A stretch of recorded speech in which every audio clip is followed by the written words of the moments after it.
Hold on, I gotta go live on the other streams. Okay, you go ahead. Let I'll me get just. YouTube. Oh boy, where is that?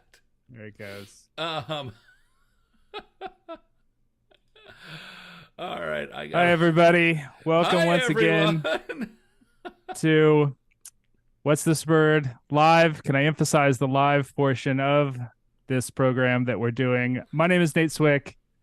I'm joined by my colleague Greg Neise. We are both of the American Birding Association, and I hope you didn't get too much of me cursing out Facebook because it was being really touchy a little while ago, and I was really worried that we might not be able to go live on that stream. But I don't know, something happened. Something in the interwebs did the thing correctly, and here we are. Yeah, Facebook Hello, likes to mess. welcome back.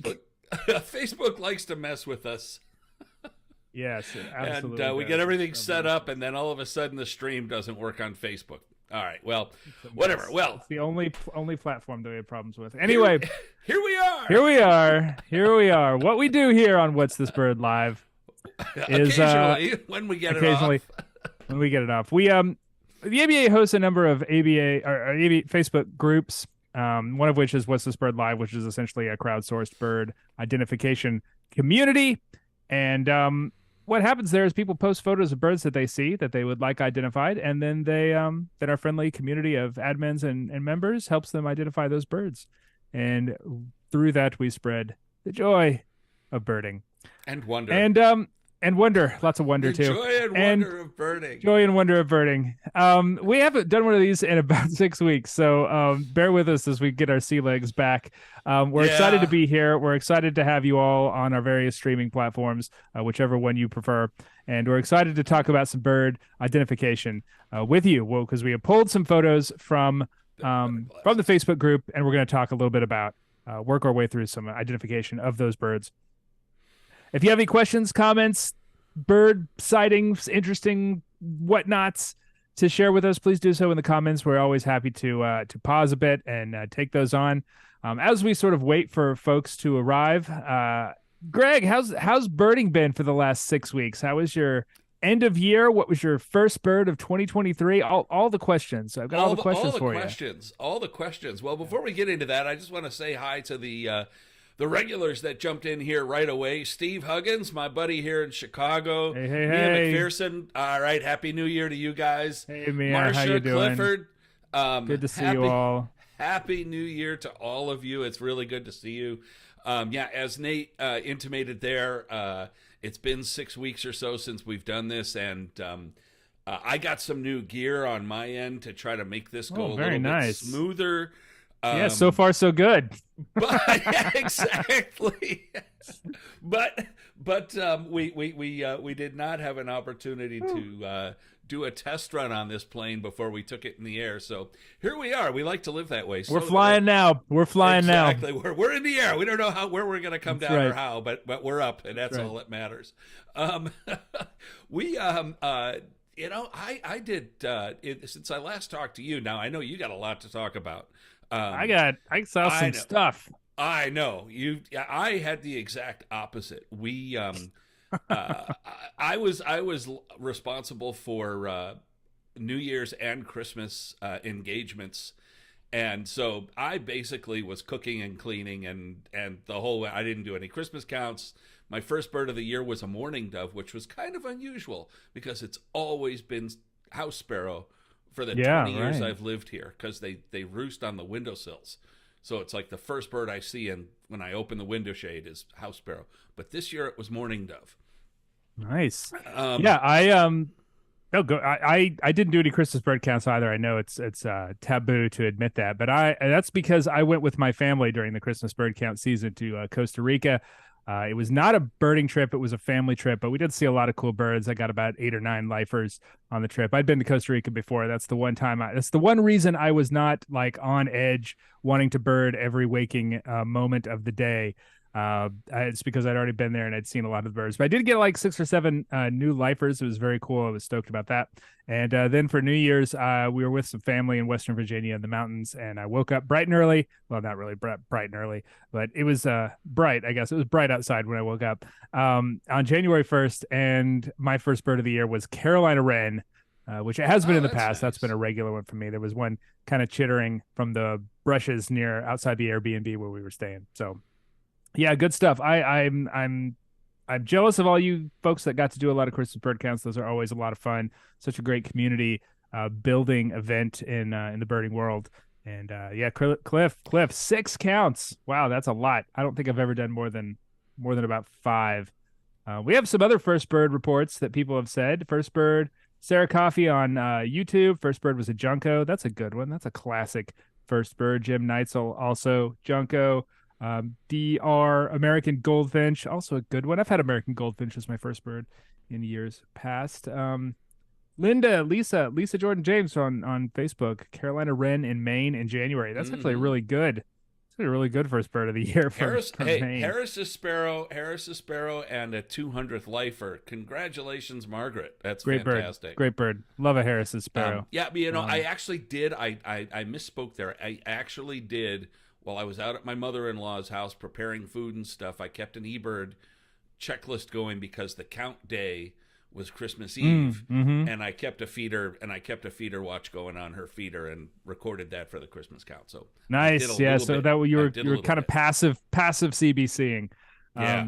Yeah, Cliff Hawley. First bird was a great horned owl on the Folsom CBC. That's a good one. That's a good first. I remember when I've done January 1st Christmas bird counts, and the first bird is frequently an owl, great horned or barred owl around here. That's always a lot of fun. So Greg, you you hit. got a number of. Wow. Go ahead. I Right in was the gonna middle. say you hit. I was watching vicariously on Facebook. You hit a bunch of really cool places in Costa Rica. What was the best bird you got? Oh my goodness. So the best bird I got a lot of Costa Rica birds. So I got a lot of birds because we went to a brand new part of the country. I was up in the Not. Guanacaste province, which is up in the northwest. Yep. A part that I'd never been to before because I'd typically done kind of the birding circuit, which is, Savegre up to Selva Verde over to Arenal and back down to San Jose. So that's a pretty typical birding circuit for a lot of people who visit Costa Rica. I've done that a couple times. So I wanted to go somewhere new. So we were up in Guanacaste. We spent some time at the beach. That was great for my non-birding family. And then we went over to the rainforest in Tenorio. And so I got a lot of new birds for the country, a lot of migrants, so many Baltimore Orioles, so Mm-hmm. many prothonotary warblers, Yeah. so many spotted sandpipers, which were new birds for Costa Rica for me. It's always fun to see birds that I see around here uh, down in the tropics where they overwinter. But the best bird was probably, oh geez, I saw a great curassow. We kind of stumbled upon a great curassow at Tenorio. That was really neat. A lot of random hikers got to see that bird as well because I stopped and looked at it. And oh geez, what else? We took a trip up to Caño Negro, which was really cool. I really wanted to see Jabiru, but we didn't see it. Did We you did get the see American grackle? pygmy flycatcher. No, got the grackle. Got the seed finch though, Nicaraguan seed finch, but not the grackle. Good stuff. A lot of That's fun. yeah. I No, got two lifer I love the mammals, three Northwest, lifer mammals. and Yeah, they so that were. was common opossum, which is like the Central American version of Virginia opossum. Spotted skunk. I spooked a spotted, not in the bad way, but I did spook a spotted skunk while we were eating dinner at a place at Playa Grande, and a pygmy fruit bat, a pygmy fruit bat that was underneath some banana leaves at a Oh, cool. coffee or a chocolate farm tour we did with the family. So cool stuff. Yeah, we talk a lot about spectacle when we talk about birds, but there's a lot of one of the most amazing things I've ever witnessed was in Guanacaste in Costa Rica, in Mm-hmm. Santa Rosa National Park, which is now the bigger national park. But when Mm-hmm. it was Santa Rosa, um, we were there in March we were at the very first rain of the wet Mm-hmm. season, and the termites erupted, and there were Oh, just really? Oh, that's cool. cajillion billion termites everywhere. And driving the roads slowly at night, everything was out there eating termites on the roads because the Yeah. termites were Oh, that's glomming up cool. on the. I mean, imagine a mountain lion out there Yeah. scooping up mouthfuls of termites on the Protein's side of the protein, road. man. It Yeah. was nuts. It was absolutely nuts. Yeah. Um, Yeah, we did one of the cool spectacles, non-birding spectacles that we did get to see was we went and saw the sea turtles nesting down in oh, Austin All, sweet. which is really cool. You go out after dark with the red lights and you see we saw like a dozen or so sea turtles coming up. Apparently, it was the very tail end of an aribara, which is like the big communal Right. nesting event. And like 3 days before, the guy said that there were like 2,000 sea turtles on the beach at the same time. So it dropped off pretty severely after that, but we did see a dozen, and that was pretty cool to be that close to those animals. Nice. Nice, nice, Man, nice. anyway, good naturing, even Yes. if it wasn't birding. Um, so, Well, wait, yeah, we're 10 minutes in, here man. we are. That's good. That's good. That's good. We got catching up to do. A little bit, little bit. So as Nate mentioned, or no, it wasn't Nate. I think it was Cliff in on Facebook. Mentioned, 2023 is the year of the belted It's the kingfisher. year of the belted king. And over on Twitter, our friend of you just no, he disappeared.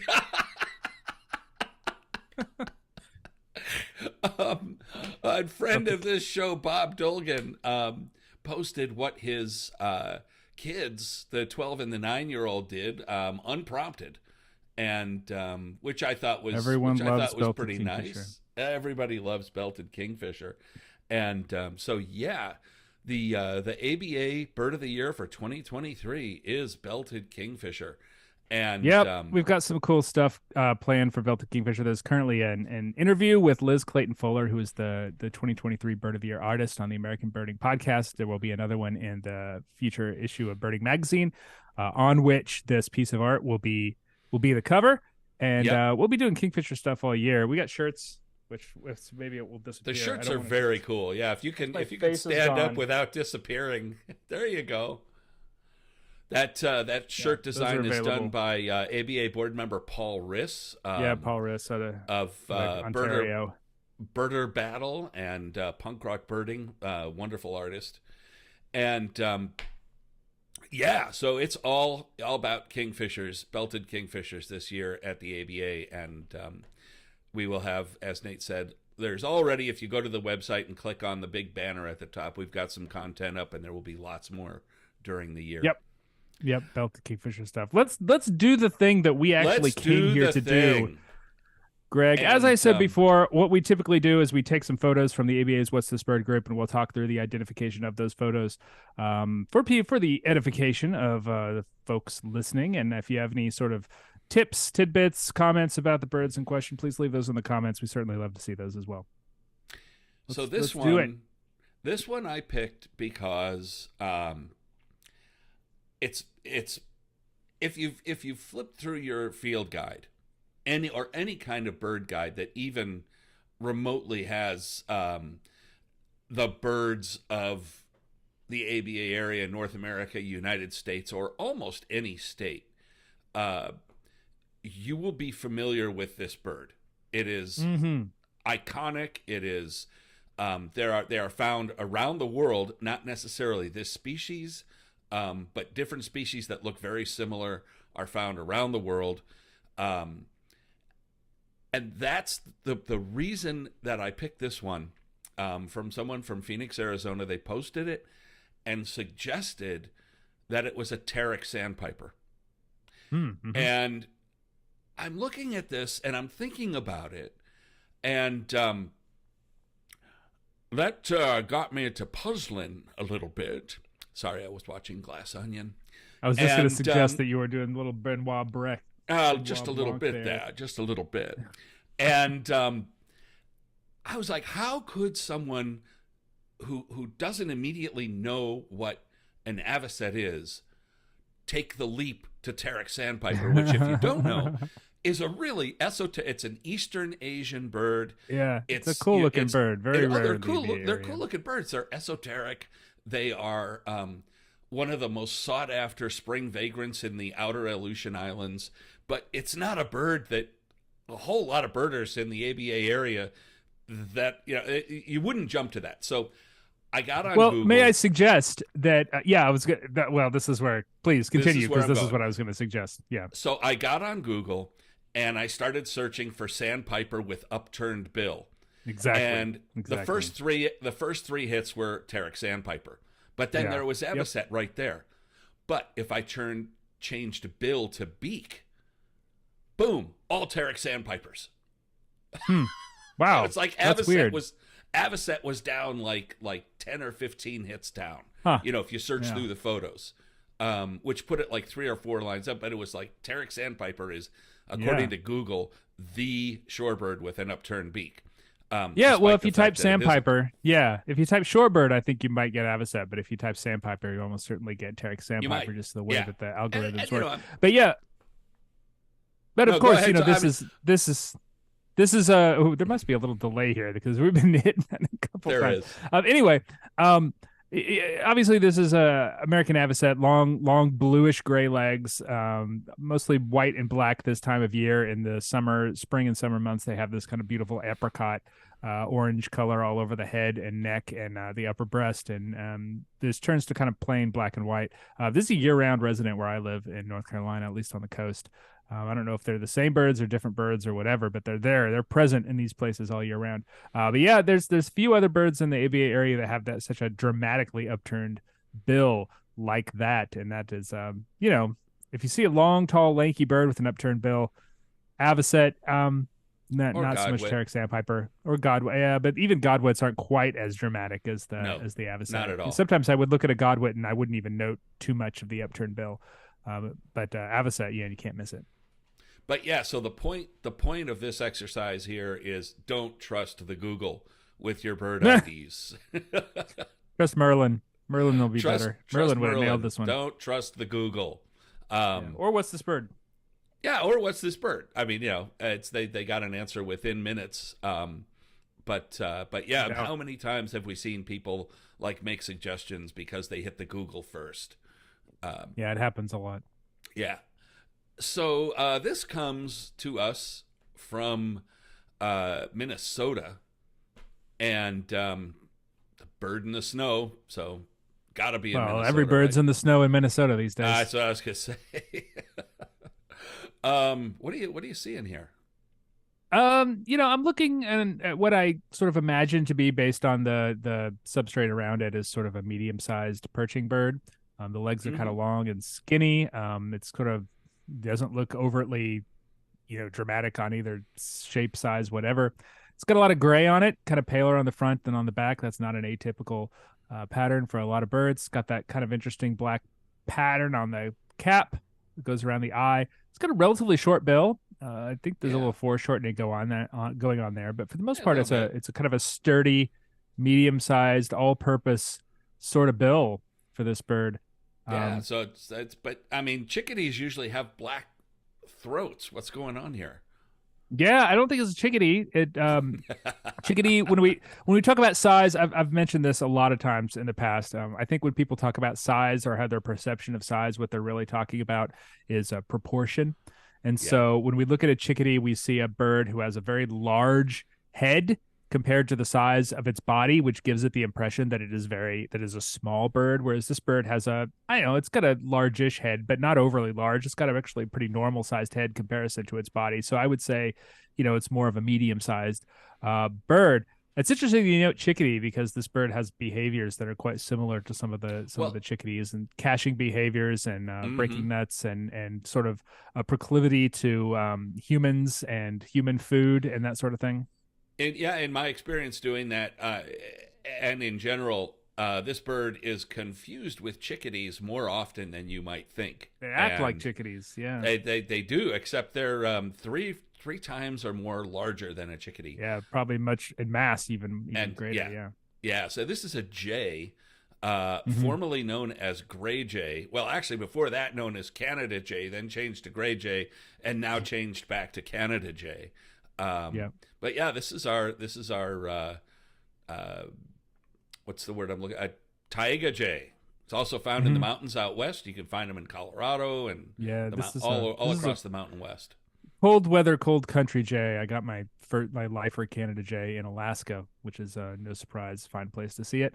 Um, Yeah, I got mine at jays have this Sax-in sort of. Bog. There you go. There you go. This brings back some memories for you. That yeah, they've got that kind of all-purpose bill, kind of a stout, a little bit long, but definitely a bill that can do a lot of things, which is what jays use it for. I mean, they pretty much eat just about whatever they can fit in their mouths. Um, some I mean, you might be inclined to think, why is this a mockingbird? If we're thinking about sort of, medium-sized gray birds, but a mockingbird generally is a little lankier, a little more slender, definitely a slender bill, and would have big white patches in the tail, and you would probably see some patches And you'd in see the some white wings in the as well. wing, and it wouldn't have the Yeah, black on the head. The bill would be yeah. longer. Here, I think the pale eyes of a mockingbird would really stand out Yeah, good call. in Yeah, this situation. Um, and a mockingbird in winter in central that'd be North a very good Minnesota, bird. that would be a very Yeah, good bird. yeah, It'd be a very unhappy mockingbird. exactly. I don't know if it would last very long.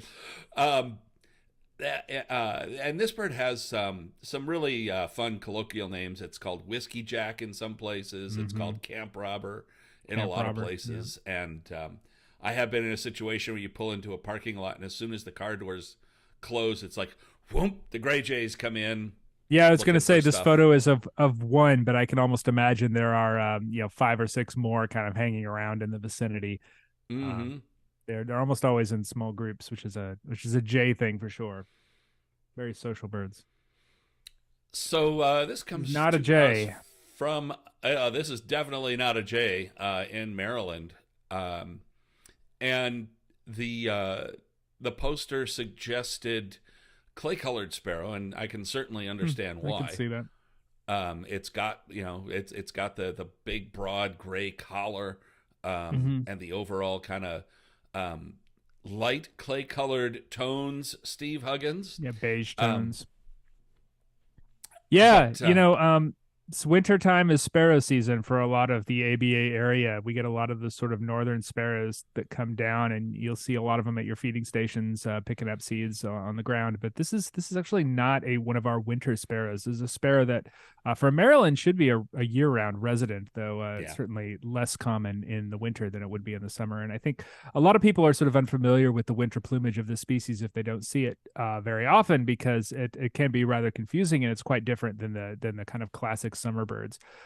But you suggested clay colored sparrow clay as a colored. potential ID for this. Yeah, I mean, it's certainly a reasonable way to go. A couple things that do not fit for clay colored sparrow. For me, is one that eye line. That eye line is very bold, very obvious. Clay colored sparrow tends to have a much plainer face, and It does. It has a it's much more it's also, open. yeah, and the beige itself tends to be it tends to be very pale, like almost khaki colored in a Right. clay colored sparrow, and this is a little more brown, a little more brownish, reddish sort of coloration. Clay colored It's a sparrow little is richer. very pale in the winter. Yeah. Yeah. But yeah, as Cliff as Cliff pointed out, and you did also, Nate, the dark line through the eye with the Hmm. split eye ring Yep. is immediate chipping sparrow. Chippy. The Yep. clay colored sparrow would not have the dark in front of the eye, the dark lores. Hmm. It can have a dark line behind the eye. It's usually not as Hmm. bold as this. Hmm. And the eye ring appears more complete because it doesn't have that black sort of Yeah. bisecting it. Yeah, for sure. When we think of chipping sparrows in the summer, we think of a very different looking bird. It's all gray all over the Mm-hmm. front and on the face. It's got that, very glossy, shiny chestnut cap that's very obvious. It's a different looking bird, and a lot of people when they see chipping sparrows in the winter, they can very easily get confused into thinking, it's a completely different species because it looks so different. Um, yeah, yeah. Absolutely. Absolutely. Mhm. Nebraska. Nebraska North Platte, the Great And Plains. yes, out in the prairies. So, when we see birds, and we have a lot of corn desert and fields and stuff around here where I'm at, and this is a pretty common thing in the winter to see a hawk perched up on top of a power line. And the the the way this bird, just the overall shape of this bird, immediately says one species to me. And you can get an idea of how big it is and everything from what it's sitting on, which is no, kind of really standard. Necessary. Yeah. Well, I mean, standard hawk size. It's not small. Yeah. It's not Buteo. It's got long wings and it's got a short tail. It's a Buteo hawk, Buteween hawk, of which there are many options in North Platte, Nebraska. I imagine this time of year, but one in particular. There are, and so you've got this combination of sort of a gray ashy head, a dark body with a dark belly. That's key, and these long wings, very long wings, and the way it's just kind of puffed up, and the feet are small. This is a rough-legged hawk, and the key marks here, as I said, are the grayish head and the dark belly band with the white chest. If this was a red-tailed hawk, the feet would be larger for one thing, and you would see more leg because the rough-legged hawk has feathering all the way down to the feet. That's right. It's one of those weird things where you don't really pay attention to that, but when you see rough-legged hawks, you're like, boy, their feet and bills are just tiny. Really stands out as something different. Yeah, for sure. The northern Great Plains around in Nebraska is such a fantastic place for hawk diversity, not both in terms of species diversity, but also, there you get subspecies of red-tailed hawk, some of which can show a very pale head. Kreider's hawk can be found in that time of year in Kansas, Missouri, Nebraska, that sort of place. Harlan's hawk, pale Harlan's hawk, or light-faced Harlan's hawk, which is a red-tailed hawk subspecies, can be kind of very, black and white without much color at all on it, except maybe a little bit of red on the tail. It's a great place to study hawk diversity. And as you say, Greg, you see a lot of red-tailed hawks, you see a lot of different color variations and subspecific variations of red-tailed hawks, but they all sort of have that red-tailed hawk shape. They're all sort of big and bulky with large feet and large bills and relatively long tails for a Buteo hawk. But when you see a rough-legged, it immediately stands out as something very different because, as you say, small bill, small feet, long wings. Kind of stretched down to the end of the tail. It's a neat looking bird. It's a different looking bird. It is, and it's it's interesting when you rattled off the other birds that are found in that same habitat. The person who posted this picture had, I forget how many images in their post. There might have been 6 or 7 across 2 posts. And all of the birds that you just mentioned, including northern harrier and Cooper's hawk. It's a lot of cool stuff up there. Yeah, we're in their 2 posts. No, the winter in the Great Plains is such a great place for hawk watching. I am eternally jealous of any hawk watchers west of the Mississippi, frankly, because we in the East have basically one type of red-tailed hawk. It's kind of the what is it, Borealis red-tailed hawk. It's the standard. And hold on, I'm getting some spam here on YouTube. I gotta remove request, but oh god, I got. And one thing, there's a lot of really cool stuff. I'm jealous because you have a lot of cool hawks to look at. Yeah, and one thing about rough-legged hawk too versus red-tailed is, if you see it from the back, where some of the things we've talked about, like the feet and the belly band and things you can't see, notice how this bird's back is just evenly dark.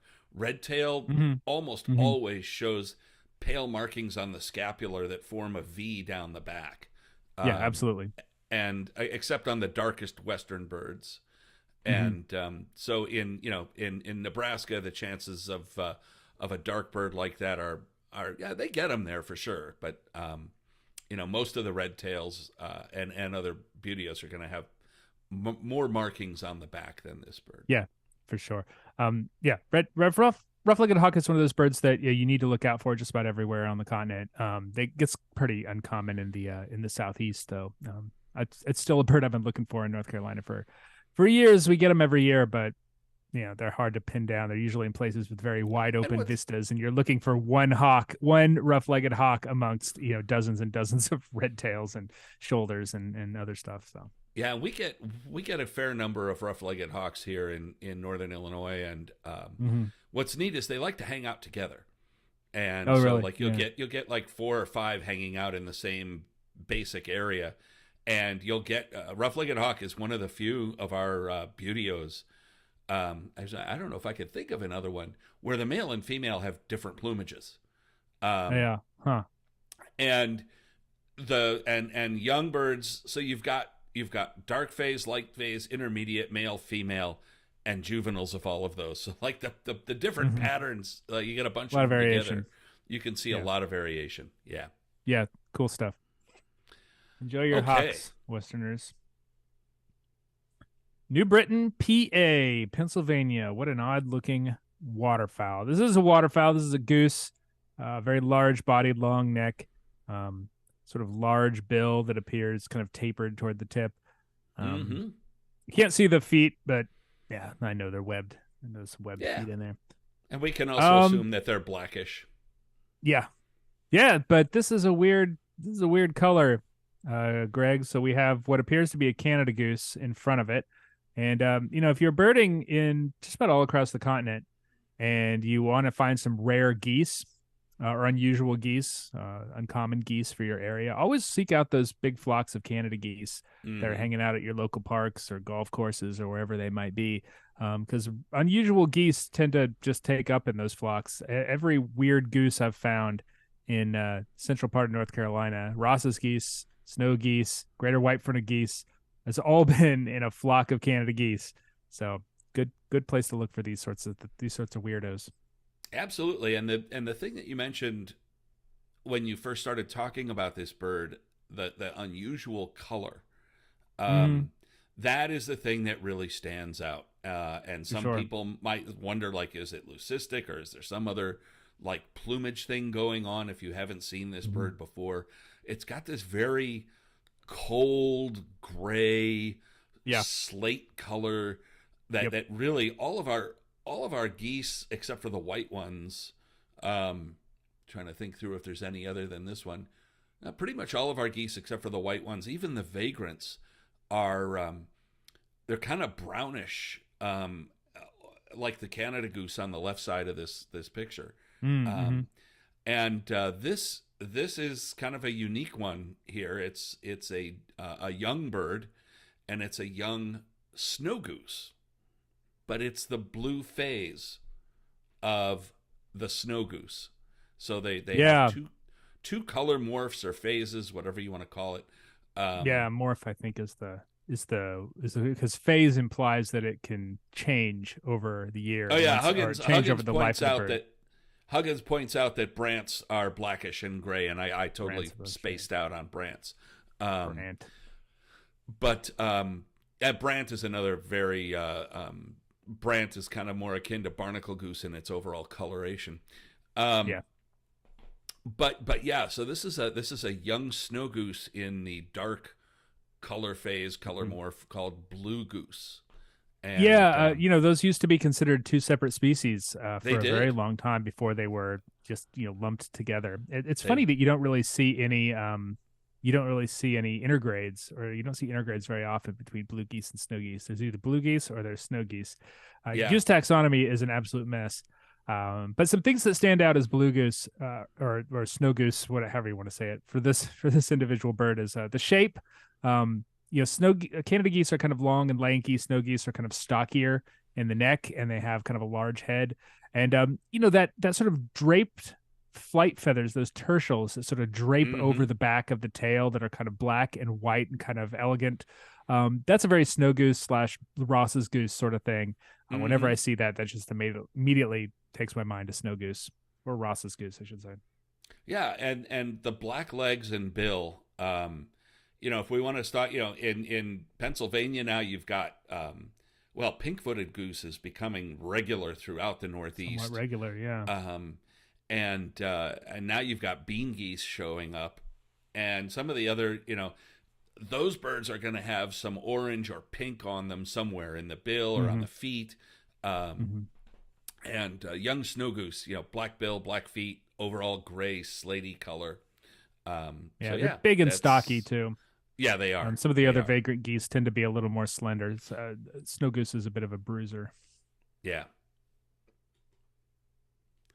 Ha ha.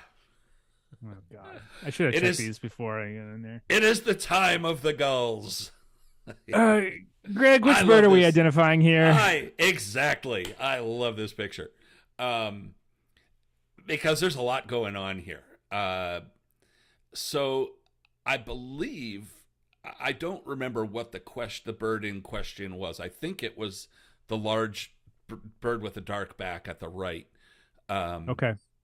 at the right side, and they were wondering whether it was great or lesser blackback gull. Um, so looking at all of these birds here, Are we going to identify all of them, Greg? we might as are well. we Yeah. are. All right. I don't see any. Next slide, says Cliff. I feel you, man. Um, I don't see any ring-billed gulls here. No. So we can assume that the bird on the right is a real bruiser, and Yep. It's a big it has. I can see pink feet, even though the leg color is kind of hard to really tell. The light is very. the lights cloudy. and the It looks photos a cloudy little and wet. undersaturated because it's cloudy. But the bird has a very dark back. It's got small dark eyes perched up high on the head, and it has a small tertial crescent, which is the white bar above the tail. So if you go from the tip of the tail, the tip of the wings, and go up the bird's back, between the mantle and the black wingtips. Yep. Exactly. That white crescent is called the tertial crescent, and those are the white tips of the tertial feathers. And that's be actually talking about tertial crescents. the size. The size of the tertial crescent is actually very helpful in telling some of the big dark-back gulls apart. Like a slaty-back gull has a really big, wide tertial crescent that stands out. So we can be confident calling this bird on the right a great blackback gull. I agree. It is, while my identification is not nearly as detailed as yours, it is big, it is really dark, it is deep bellied, and it has a massive head and neck, and it just looks like it would eat you if you were small enough or it were big enough. And that is a great blackback gull impression to me. They are massive and mean looking birds. Absolutely. And so now I'm going to skip over the whitish bird immediately to its left and go to the Thank God. To the left. Because that's the one that I'm not sure about. All right. Yep. And I'm going to go to the two to the left. And those two, to me, look like very straightforward young herring gulls. They're which ones? Like herring. Okay, so we're talking. That we're talking about. We should have numbered these birds. Greg. I should have. 1, I didn't 2, have time. 3, Going 4, from 5, right 6. to left. Going from right to left, we're talking about birds 3 and 4. And 3 and 1, 2, 3. Actually, okay, so I'm going to disagree with you a little bit here. I'm tentatively. I think 2 and 3 are the same species, and 4 is something different. 1, That's 2, my guess. 3, 4. So now, when we're talking about 3 and 4, I'm talking about the two birds. There's one bird in the middle that's all by itself. Correct. That's number 4. That's number 3. I'm going from right to left. I'm going from left to right. Okay, so 3. All right. All right. We're reading this like we're reading Hebrew. Okay. So the center bird and the bird to its left. Okay. Those two are herring. Those two are herring gulls. Okay. And I think. Okay. So I will bird 4. I will not pass judgment on bird 4 at this point. Bird 5, we can agree, is a young great blackback gull. Is that correct? That's the bird closest to us on the left? Correct. Yes, that is a young great blackback gull. Okay. So it's got a largely white head. It's kind of modelly on the back. It's big. It's like big. It's and then big.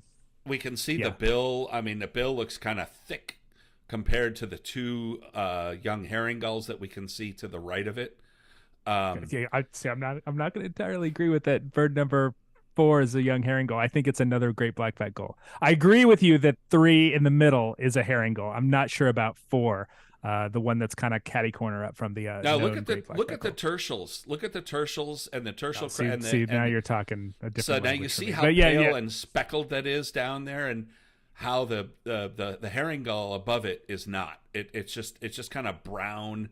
And it has a lack of pattern where the great blackback gull, the first cycle great blackback gull, shows a lot of pattern Yeah. Yes, I agree with that. I agree with that. It's bulkier, it's bigger. Yeah, yeah, I And agree. I agree that it looks bulkier and bigger. and Yes. the face on the herring gull, it's a little darker, and the bill, we can see All right. more of the bill, and the bill is just too small in my opinion to Okay. be Okay. a I great can be black gull. convinced. I can Now be on the convinced. left to It's a the very weak.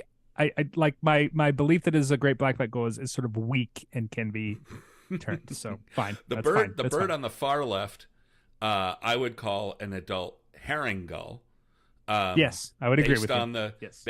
size of the great blackback gull immediately in front of it. Yes. We Agree. can't really make out leg color, but we can see um, some streaking on the back of the head a little bit, and we Okay. can see the size of the apical spots.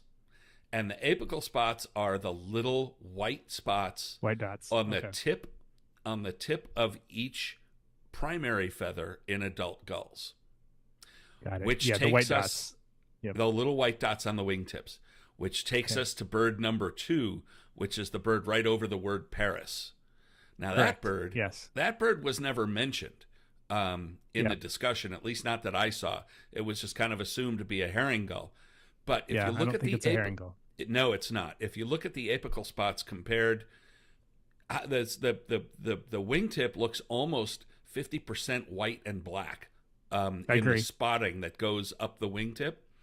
And that's then even look at I think this photo is a little washed out, but you can even see that the wingtips look they certainly look paler than the bird that we're calling a herring gull on the far left. Yes. Yes, and it's got sort of a little pointed head, and the bill is small, and the bill's very richly colored. This is an adult Kumlin's Iceland gull. Yeah. Yeah. So I was trying to convince myself of whether it looked very pale. I mean, as I said, the photo is blown out. But even so, the mantle is not blown out in the same way as the known herring gull, the bird we're calling a herring gull on the far left. And so yeah, it looks smaller as well. I'm totally on board with calling it Kumlian's Iceland gull. That would be expected in Ontario, I would think. Oh, absolutely. Some small numbers, yeah. I mean, I've been to a couple harbors in Ontario where the Iceland gulls were as numerous as herring gulls, if not more. And especially this time of year. But when you're looking at birds like this, when they're faced away from you, and look at the apical spots, on the tips of the wings, because that is often a good tell. Yes, when the you apical can't spots see are other parts of the atypical. bird. Yes, Yeah. exactly. Okay.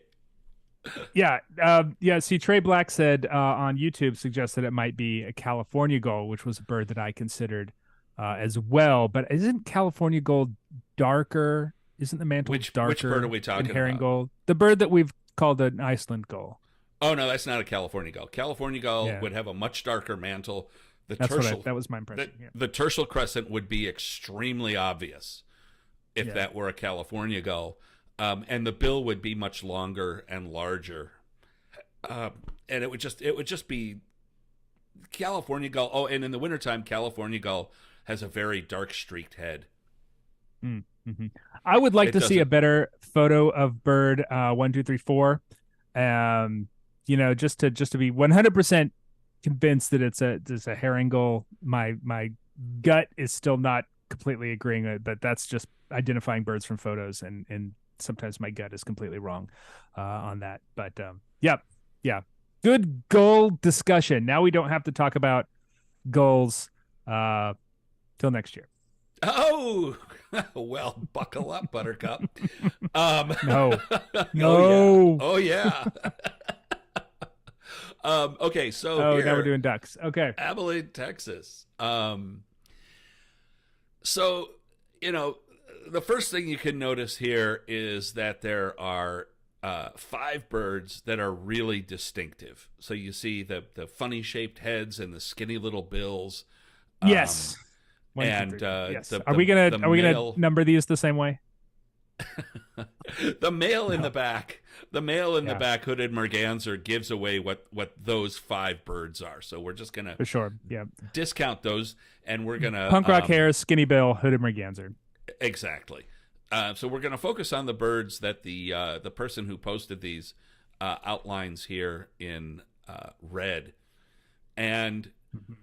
my eye is immediately drawn to the bird on the left Yep, me too.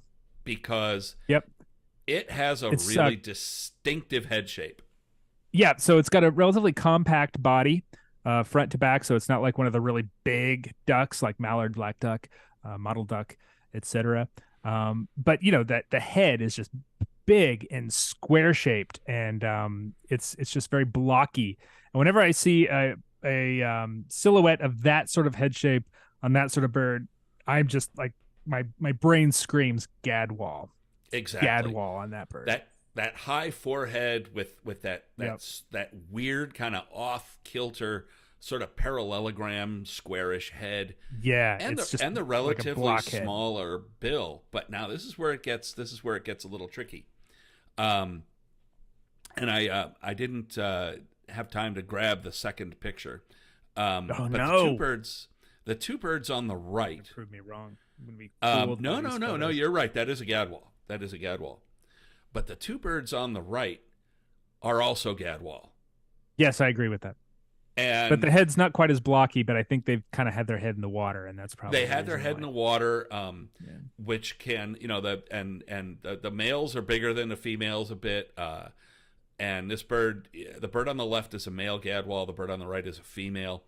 Mm-hmm. You can see that the head shape of the bird on the right is Yep. pretty similar to the one on the left in the Yep. circle on the left.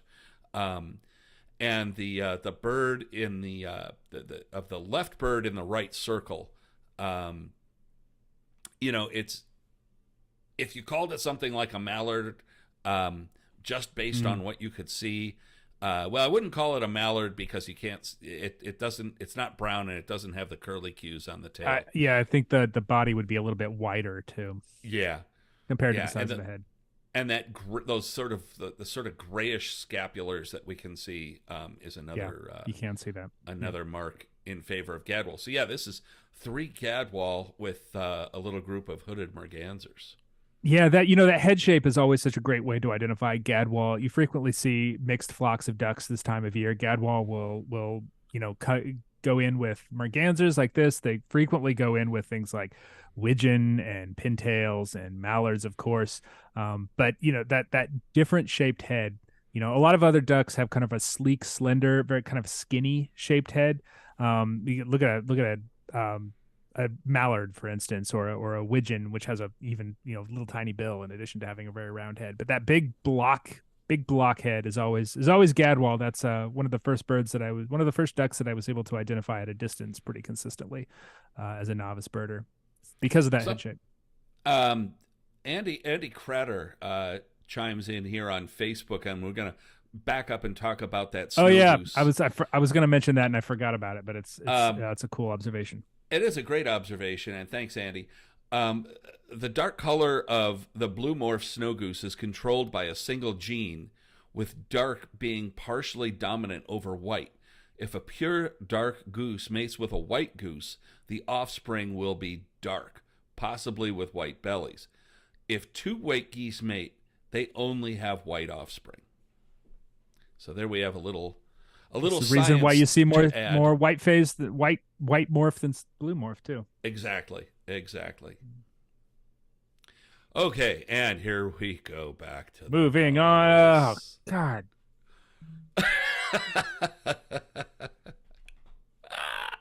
I love it. Another So Great Lakes gull flock. we are gonna go left to right with these. Thank And, you. so the bird on the left, like one of the first Far things left. it's the far left, yes. Yep. The first thing that stands out is, boy, that bill looks kind of long, and it's got a dark Yeah. tip and a pale base. It does. Um, Wings are kind of long and pointy too. and the wings are kind of long and pointy. And how would I what would you say that bird compared to the bird in front of it, the browner bird?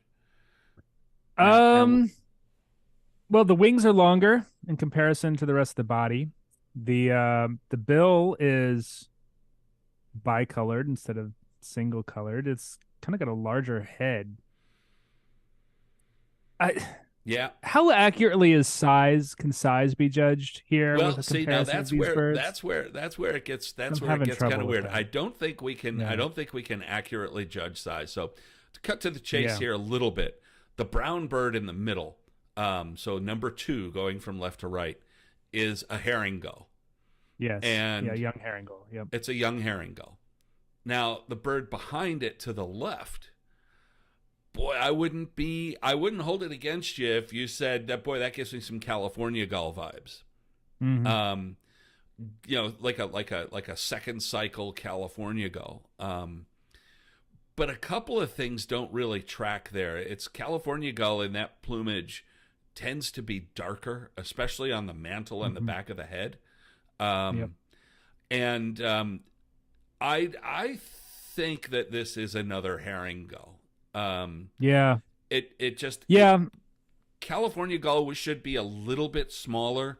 Um, and in that plumage, unless you can get a really good look at it, California and herring gull can be difficult to tell apart. But uh, yeah, what I said earlier about the overall plumage and especially the darkness around the cowl, so the back of the neck and the upper back. That's and Clifford suggests second cycle herring, and yes, that's what I would call that bird. So now let's that's what Nate's leaving because we're talking about gulls. That's it. We've lost Nate. I'm going to get a field guide to remind myself of some stuff here. Now, the two birds to the right, um, we've got one with the far right. We've got one with an obvious dark back, Am I wrong and for getting a ring-billed gill vibe on that far left bird? the bill looks The too bill big is to too me. big. Yeah. It's just too Yeah. big. Yeah. And there's a few other things that stand out. I mean, ring-billed gull tends to have a smaller, more pigeon-like head compared to herring gull. Right. Yeah. That I mean, there's a More lot of like things that sort of gave more me like the flagged me for ring build, but like I couldn't square it with the size of the birds in front of it and the size of the yeah. bill. So look at the bird to the right. I'm kind of jumping around here a little bit, but look at the bird to the right of the herring gull, the two herring gulls Hmm. with the white wingtips, and notice how Yeah. that bird has kind of a small pigeon head and a small bill, Yeah. Much um, smaller. and it also has long wings. Um, and then the bird in front of that is another dark mantled gull. I'm going to talk about that one first. I like that one. That's one I know. The black, I mean, the dark back is not as dark as the great Yeah. blackback that It's we kind of saw a before. yeah, kind of The a tertial slate crescent colored, is larger. Um, the wingtips stick out more, very and long, notice there's hardly any pointy. apical spots at all. It's pointy. It's a Although pointy looking bird. it's a pointy bird, but the look at the head. The head is Yeah. mottled and dark. It's got this smudgy mascara around the eye, Darkest around the eye. Yeah. and it's got this bill with this sort of a weird orange tip, and that is Yep. a classic lesser blackback Classic. gull. Classic Grailsy lesser Yep, blackback gull. yep. We get a Now lot of the those. Those are increasingly common. I mean, there are places on the Outer Banks of North Carolina where they're more common. They're the most common gull around. It's the weirdest thing. yeah, boy, I remember trudging out at Chincoteague to see a lesser blackback gull in the early '80s or the late Yeah. '70s when it was ridiculously rare, and we Yeah. made like a 5 mile hike out to get this bird. Yeah. Um, Now they come in for breadcrumbs. It's wild. yeah. So the bird behind it is another Kumlian's Iceland gull, and this That's bird what I thought. is a second cycle Kumlian's Iceland gull. Uh, you see those bright white wingtips now. White You know wingtips. Yeah. the and the small head, the sort of small, little bit pointed, like we saw in the other bird, with a rather small bill compared to these other three birds. Hmm. Um, and so yeah, that's a nice little collection of gulls right there. Yep. Now we're really done. You're barring from 2024. We get a lot of multi-species photos this time around. That's cool. We do. This is fun. This comes to us from Merritt Island, Florida, Great and birding spot. it is. I love it. I'm sad that the festival is no more because that was one of my Mm-hmm. favorites.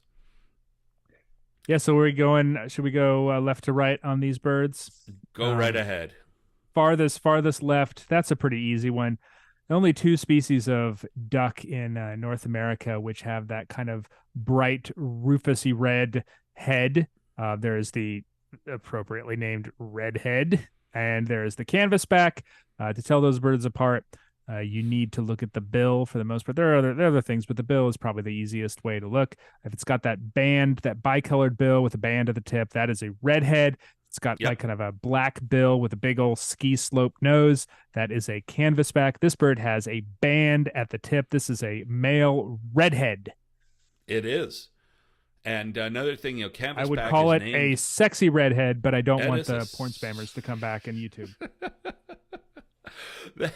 The other thing to note here is the gray back. Canvasback is named after its white canvas-like back, Mm-hmm. and that they really Like the white canvas. when you get a male like this in good light like this, the white is really it shines. Yeah, very bright. So the Yeah, and bird. redheads look very dark in Hmm. dark light. Yeah, just like an all over dark bird. So the bird in the middle has a pale ring around its neck. It Um, sure does. but it's a brown bird with a white patch at the base of the bill. Um, there's a few ducks that have white patches like that at the base of the bill. Scoters are one, but female scoters also have another white patch on the face around the auricular, Mm-hmm. around the. So that's not a Also scoter. significantly bigger than a redhead. Yeah, Too, that's. so the I mean, size that's a would make nice. We that know what this so bird on the left massive, is. heavy duck. Yeah. Yeah, so we know what this bird on the left is. So the bird in the middle is kind of small, Yeah. and when we get to the those birds, those brown ducks, we see the female scops, and Mm-hmm. that's a female scop there. Now, which scop is it? Now, which one? Yeah, so the scop are notoriously sort of difficult to tell apart. Um, my favorite field mark is the nail on the tip of the bill. On a Mm-hmm. greater scop, it's quite big and quite noticeable. On a lesser scop, it's very small. I Mm-hmm. don't really, I mean, we can't see the bill just super well in this photo, but I think I can feel more or I less think we can confident see it or well see it enough. well enough. Yeah, exactly. My inclination is that this is a lesser scop. The shape of the head can also be a clue. Mm-hmm. The greater scop has a more rounder head, whereas a lesser scop is sort of peaky. You can sort of see a little bit of a peak there in the back on Mm-hmm. the the back corner, back top of the head. It looks like it changes direction rather abruptly there, whereas greater scop is sort of round. That's one of those things that can go either way. If the bird is actively diving, sometimes the head shape isn't a great way to determine between the scops, but if you see it well, it can be a clue. Yep. It's not a sort of thing that I would identify a scop solely based on the head, but if the head shape is sort of leading me in a direction that the other field marks can be, taken all together, then yeah, I would consider that as decent. My guess is that this is lesser scop. I would agree. I would also agree because it appears to be the smallest of the three, or at least as not Mm-hmm. bigger than the other two. That's And greater interesting. scop is a little bit heftier. Also, greater scop females tend to show a little bit of white on the face, just a Yeah, little bit. that's true. Yeah. And this bird's very richly colored, dark on the face. Now, the bird to the right has a really unique head shape. It's got a whole lot of things going on there. Yeah, it's got Um, some unique stuff. but look at the head shape, the way that the bill just has this smooth slope up to this flat-topped head with a Hmm. peaked crown in the Yeah. back, and then the back of the head is just flat. Um, Yeah, we talked about the peak crown on the lesser scop, but this is even more abruptly it peaked. is. I mean, you could see this bird, or yeah, if you know your ducks, you could see this bird silhouette and not have to see any marks on it to know what it is. Yeah, But just it's true. just based on that head shape and bill shape. Um, but it has a band at the tip of the bill, like the Mm-hmm. redhead on the left. So what else do we got Yep. going on here? Yeah, so it's got it's kind of paler towards the at the base of the bill on the face, like the lesser scop. But one thing that really stands out to me is that very unique eye ring that has kind of a Mm-hmm. spur off the back, almost like it's Yep. wearing glasses there. Yep. That is a very distinctive pattern on the face of the female ring-necked duck. Absolutely. Absolutely. And that head shape is unique to both male and female ringneck Hmm. ducks.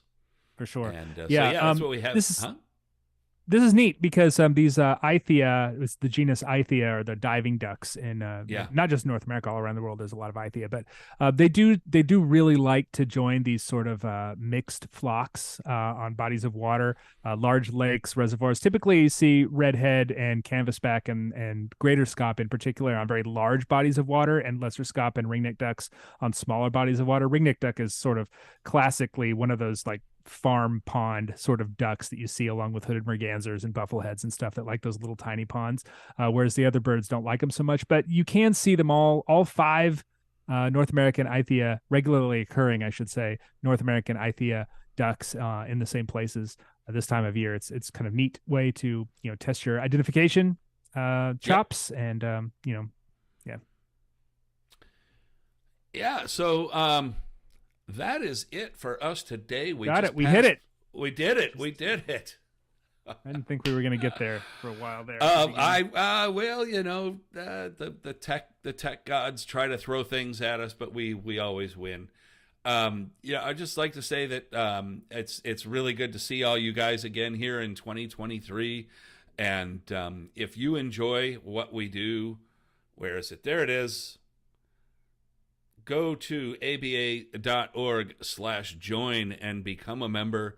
There are a lot of really cool things happening with us Mm-hmm. right now, and a lot happening in 2023 we're really excited about. So, yeah, get on the bus and join the club. That's right. We'd be always excited to have you. Of course, other places you can find us. You can go to the ABA website, aba.org. We have a lot of great content there. If you enjoy podcasting, I host the American Birding Podcast, which is a weekly podcast about birds The and birding. If you best enjoy this sort of natural history podcast there chatting, is, period. we'll see. Like Apple Podcast says there are a few Bigfoot podcasts that are better than ours, but I'm not sure I agree with that. But you can find it wherever you can find podcasts, and we will be back in a couple weeks pending our. I haven't looked Yeah. at the calendar. I'm not exactly sure if we can back that up, but we should be here in a couple weeks. If we're not, we usually give a heads up, at least a 24-hour heads up. That we're going to be doing these things. If you sign up for the ABA's Flight Calls newsletter, you can get more information about that at aba.org. We'll usually mention if we're going to be on the next day there. Otherwise, thanks, Greg. Great picks. People pointed out that there were some watery birds. Well, it's winter, and the water is a great place to go look at birds, Yep. gulls, ducks, geese, all that sorts of stuff. Yeah, we'll be back in a couple weeks. We'll see you around, and